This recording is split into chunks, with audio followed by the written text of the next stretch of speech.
ప్రజాప్రభుత్వం ఏర్పడి 1 సంవత్సర కాలం పూర్తయిందని ఎమ్మెల్యే వేగేశ్న నరేంద్రవర్మ అన్నారు. బాపట్ల నియోజకవర్గ టీడీపీ కార్యాలయంలో కూటమి ప్రభుత్వం ఏర్పడి సంవత్సర కాలం పూర్తయిన సందర్భంగా ముందుగా పార్టీ కార్యాలయంలో టీడీపీ వ్యవస్థాపక అధ్యక్షుడు ఎన్టీఆర్ విగ్రహానికి పూలమాలలు వేసి కేక్ కట్ చేసి ఘనంగా నివాళులర్పించారు.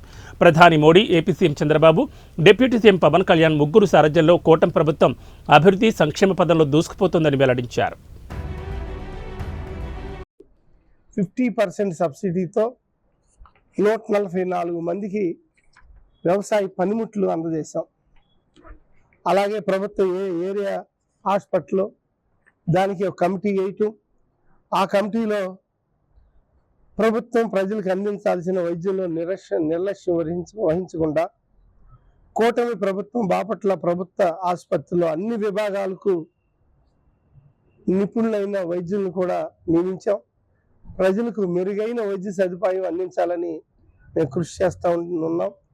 ప్రస్తుతం 100 పడకలున్న మన ఆసుపత్రి 300 పడకలుగా అభివృద్ధి చేయడానికి ప్రభుత్వానికి ప్రతిపాదనలు కూడా పంపించడం జరిగింది. అలాగే టూరిజం గురించి మీకు చెప్పక్కర్లా.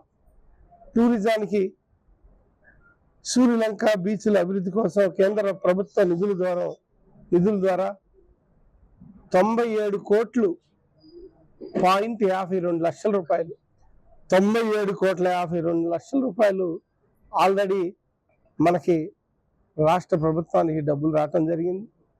రాబోయే నెల 15 రోజుల నుంచి 2 నెలల్లో టెండర్ల ప్రక్రియ కూడా జరిగే విధంగా ప్రయత్నం చేస్తున్నాం. 2 నెలల్లో పనులు కూడా బిగిన్ చేస్తామని ఈ సందర్భంగా తెలియజేస్తున్నాం.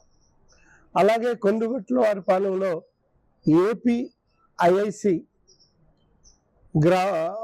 ద్వారా గోడౌన్ల నిర్మాణం కోసం 12 కోట్ల నిధులు కేటాయించడం, శంకుస్థాపన చేయడం కూడా జరిగింది.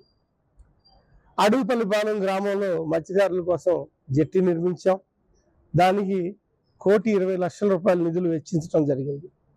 బాపట్లో 11 బస్సులు, కొత్త రూట్లు బస్సులు కావాలని డిపో మేనేజర్ల ద్వారా ఇన్ఫర్మేషన్ తీసుకుని ప్రభుత్వానికి నివేదిక అందించడం జరిగింది. 2 బస్సులు అలాట్ చేయడం జరిగింది. రాబోయే రోజుల్లో ఆ కడవ బస్సులు కూడా ఇస్తామని